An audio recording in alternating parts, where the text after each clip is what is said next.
নমস্কার বন্ধুরা, কেমন আছেন আপনারা সবাই? আমি মোটামুটি ভালোই আছি। এখন চলে এসেছি আমি তারাপীঠে রামপুরহাটের আর কি। তারাপীঠে মন্দিরের কাছে এসেছি, আর এখানে চলে সেই ট্যুরিস্ট গাড়ির পার্কিংয়ের কাছে। চলুন, পিছনে কোন কোন গাড়ি দাঁড়িয়ে আছে একটুখানি দেখাই গাড়িগুলো কেমন, আর কোন কোন বন্ধুরা এই গাড়িগুলোকে দেখেছেন বা চেনেন বা কোন লোকেশান থেকে এসছেন, জানলে কমেন্টের মাধ্যমে জানাবেন।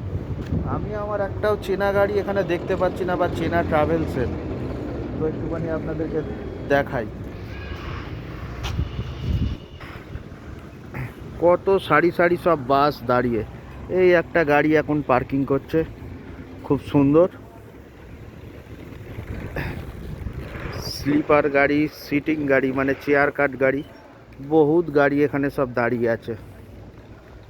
তো আমাদের যে সমস্ত পাবলিক বাস যে সমস্ত ড্রাইভার বাবুরা চালায়, ওনাদের থেকে এই ট্যুরিস্ট গাড়ি যে সমস্ত দাদারা চালায় ড্রাইভার সাহেবের, কিন্তু মারাত্মক টাফ এনাদের জীবন। তো চলুন একটুখানি দেখাই।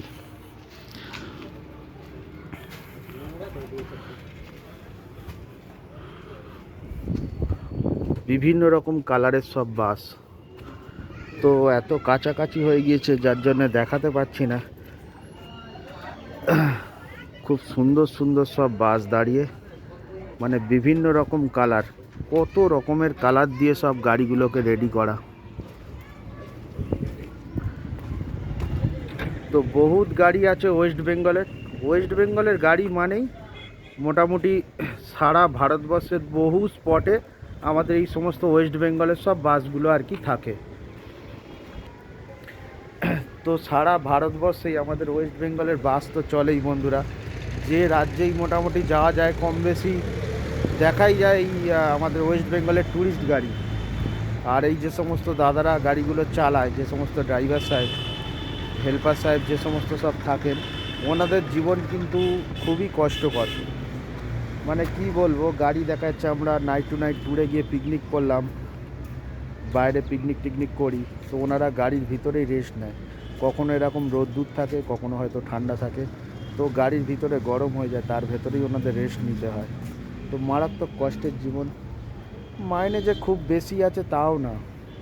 আমাদের যে সমস্ত পাবলিক বাসের যে সমস্ত দাদারা চালায়, বাড়িতে শোয়া খাওয়া দাওয়া গাড়ি থেকে কম বেশি ম্যানেজ হয়ে যায়, আপনারা তো জানেনই।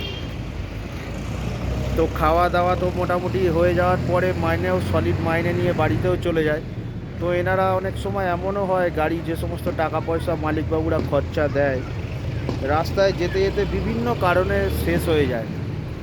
কোনো কারণে একটা এক্সাম্পল দিচ্ছি, যেমন টায়ার উড়ে গেল, তো নিজেদের গাঁটের পয়সাও ঢোকাতে হয়। তারপর অনেক সময় যে সমস্ত অর্গানাইজার আসে, যেমন আমি নিজেও গাড়ি ছাড়ি, সে কষ্টও কম বেশি জানি, তো এবছর আর ছাড়তে পারিনি। তো ওনারাও সব সময় টাকা দিতে চায় না, ওয়েট করতে থাকে রাস্তার মিডিলে মালিকবাবু কখন টাকা পাঠাবে। আর পিছনেই যে বাসটা দাঁড়িয়েছে খুব সুন্দর গাড়ি, আর চ্যাসিসটাও মনে হচ্ছে বড়, 13 মিটার বা 13.5 মিটার হতে পারে। এই গাড়িগুলোর বডি তো খুব দাম, এমনকি রঙগুলো করতেও লাখ 2-1 টাকা মালিকদের খরচা করতে হয়।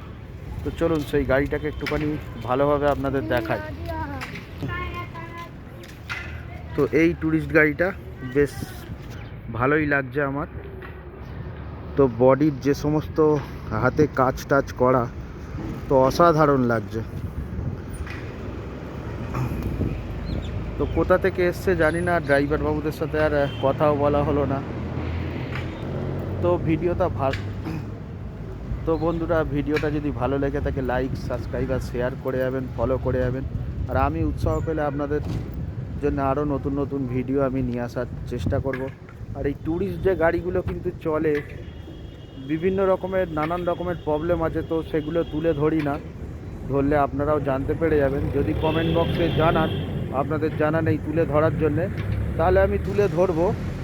এতে সরকারের দিক থেকেও কিছু নিয়মকানুনে সংশোধন করলে, তাহলে কি আর এই ট্যুরিস্ট গাড়িগুলো আরও ঠুকে যেতে পারবে। বেশ কিছু পয়সা অনেক সময় ফাইন এত পরিমাণে হয়, তো এক প্রকার কম পয়সায় ম্যানেজ করার জন্য ঘুষ দিতে আর কি বাধ্য হয়, যেটাকে ঘুষ বলা হয়। তো সেই সমস্ত নিয়ম সংশোধন করলে তাহলে ঘুষেরও হবে না, ঘুষ দেওয়ার জায়গাটাও কমে যাবে, মানে আমরা যেটাকে অনেক সময় অবৈধভাবে পয়সা দিই, আর সরকারের রেভিনিউ ইনকাম হবে। তো সে বিষয়ে পরে কথা বলবো কখনো টাইম হলে, এখন আসি আপাতত।